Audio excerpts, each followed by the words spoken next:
how to cancel Planet Fitness membership.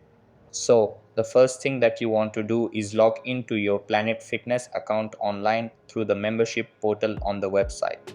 Over here, you will find the option to cancel your membership.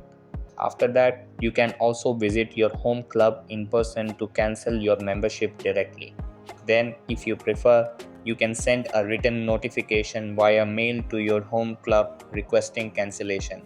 Over here, make sure to check the specific cancellation policies as they may vary by location depending on state and local guidelines.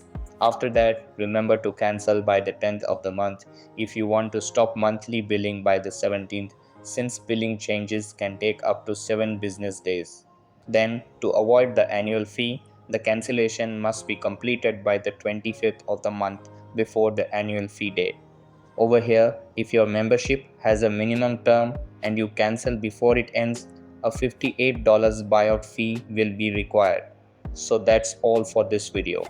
Consider subscribing if you find it helpful, and I'll catch you in the next one. Thanks.